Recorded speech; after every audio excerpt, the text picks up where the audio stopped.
What's up, guys? Welcome to Boss Brackets. Hey, what's going on? Welcome to Boss Brackets. Hey, welcome to Boss Brackets. Today we're gonna. Hey, welcome to Boss Brackets. Today we are gonna be making. I've been trying to make an intro, but I cannot even make an intro. So anyway, today we're gonna go ahead and try to make my game that I made a while ago called Cube Master. You may or may not have played it already. I'll put a link in the description and you can play it. Yeah.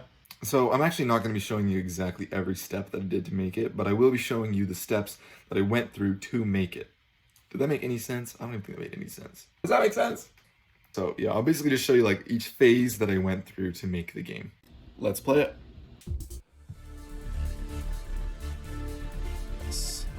Oh yeah, this is why they call me the Brackets Boss.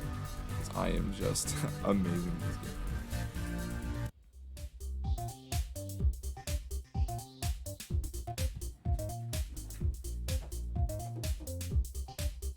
Let's get into it. I know I suck, but we'll go ahead and get started. I know it wasn't very clear, but this is what our game will be making. Here's the menu screen. We have a start button. Right here, we got settings right here, which is only one setting, which is kind of dumb. It should just be called the theme tab, but whatever. We got red, blue, green, yellow. Idiot. I'm not colorblind. Each different color has its own theme tied to it. So we have green right here, and you can see that we have a green button now, and we have a new song, and all the cubes are now green. The mood of the song kind of reflects the mood of the colors, which is what I really like about this. And if it's not really too shown right here, I'll show you what I mean. If we go to gray, you can see it's a very dark world, and no one is happy. And this is where I spend most of my time. I'm just joking. But yeah, so let's go ahead and try to achieve a new high score real quick. Still doing, oh, yeah, okay, that was done. 216, sounds pretty good. Comment your score below. Let's get into it. Okay, so the first thing I did is create the square class. Probably should grab our microphone, yeah?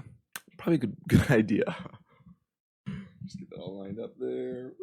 Okay, so the first thing I did was create my cubes. And what I did here, as you can see, is I created a square class and then two other classes that extend from that class. So the basic square class holds the constructor, which you just need size, X, Y, and color. And then you have draw, and then you have top, right, bottom, and left. These functions are going to help us for collision detection.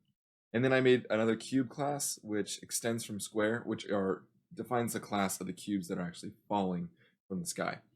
And then player, which just adds one other function, which allows us to move our player from left to right. Where this one has a method called fall, which allows our cubes just to fall. That's it. And that's really all I did for the classes. The next thing I did was create a loop function, which holds the whole loop of our whole entire game, calls every single function in the correct order while our game is running. I have a start function right here and an end function, which then basically just initializes our class cubes and everything.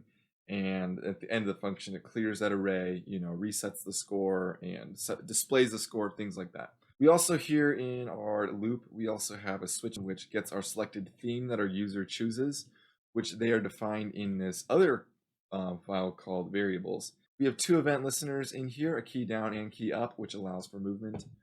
And there's a lot more technical things that go into this, like the boxes here that you click, that changes the colors. The start button getting bigger when you hover it. Same thing with this. This is all CSS, HTML. It's all tied in, and it's a little bit, complicated. I'm just going over the process. This is what I was talking about. Just going over the strict process of how I came up with this, how the game's kind of laid out. We also have functions, which adds things like add cue, collision detection, change the song even. Also, we actually use jQuery to have the song kind of fade in and fade out. I don't know if you notice that too much. Maybe you will when you play it. But yeah, that's kind of how that works. Real quickly, here is what we have for the menu.js. This is the functions for the menu. We have our list of selectors with our class names to bring in our element from the HTML page. Then we have display settings, and display cover, and activate. It sets the color of that. That's what I was talking about earlier. Very, very basic. Real quickly, just a quick example of our CSS. This is kind of what it looks like. Basically just using flex to display our menu in the middle and setting our body width and height to the max of our screen. And there's a little bit more to our menu.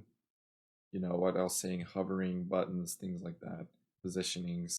I will have the source code on GitHub, so you can go ahead and download it. And it'll also be on REPL, which you can find both of those links on my website, www.bossbrackets.com.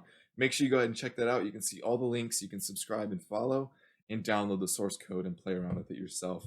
Maybe make it more fun. I don't know. Let me know what you do with it, though. That'd be really cool.